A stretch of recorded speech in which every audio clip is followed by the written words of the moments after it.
Joining me now is California Congresswoman Karen Bass, a member of the Foreign Affairs Committee, and Nicholas Burns, former U.S. ambassador to NATO, now a professor at Harvard University. Thank you both for being here.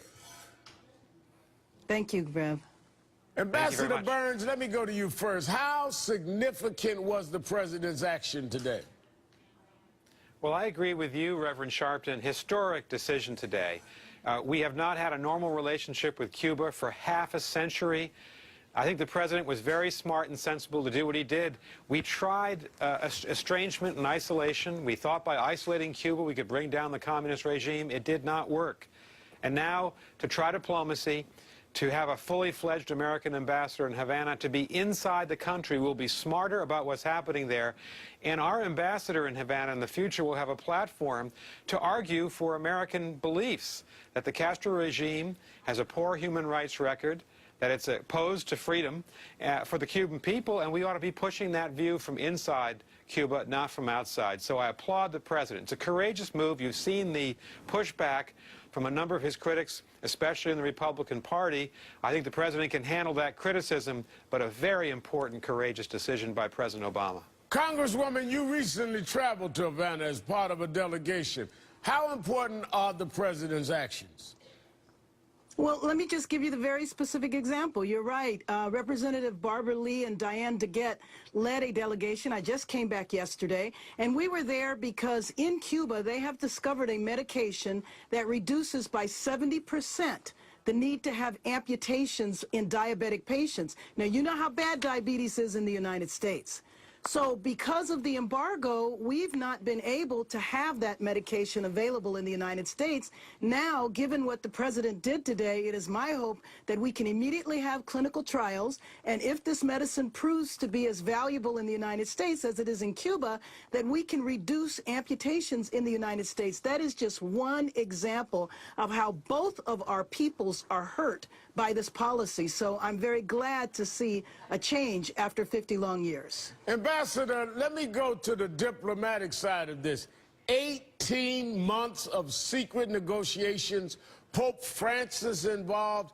This seems like a very serious and in-depth type of negotiations that was really kept out of the public eye.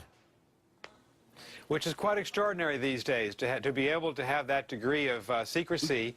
I applaud the president for doing this. The Canadian government, according to the press, was an important intermediary, His Holiness Pope Francis as well.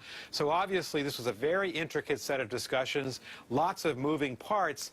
But I think, Reverend Sharpton, the most important aspect is that it maybe took a younger president, someone who was not involved in international politics at the height of the Cold War, to see that the Cold War policy of isolating Cuba had not succeeded, and then to have the courage to change it. And, you know, Cuba is just redolent with Cold War memories, from the Bay of Pigs fiasco of 1961 to the Cuban Missile Crisis of 1962. Maybe the zenith of the Cold War was fought over Cuba.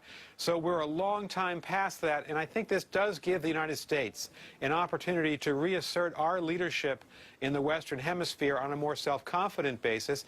And frankly, we should not relent in our criticism of the Castro regime, because it is a major human rights violator, and it's a country that does not live up to the standards that our country wants to see in the world. And I think the president will have a very strong platform to make that case now. Congresswoman, this policy has really done nothing, and I agree with you about the medical opportunities. I remember when I visited Cuba years ago, that's what President Castro was stressing. And the president today said 50 years is enough to judge a policy. And we've been seeing, many of us, for years, the policy just doesn't make sense for American interests. Listen to how the president addressed it. Okay, sure. And though this policy has been rooted in the best of intentions, no other nation joins us in imposing these sanctions. And it has had little effect beyond providing the Cuban government with a rationale for restrictions on its people. Today, Cuba is still governed by the Castros and the Communist Party that came to power half a century ago. Neither the American nor Cuban people are well served by a rigid policy that's rooted in events that took place before most of us were born. President Obama said this today, but will engaging, Congresswoman, will engaging with Cuba actually give the U.S. more power than trying to isolate it?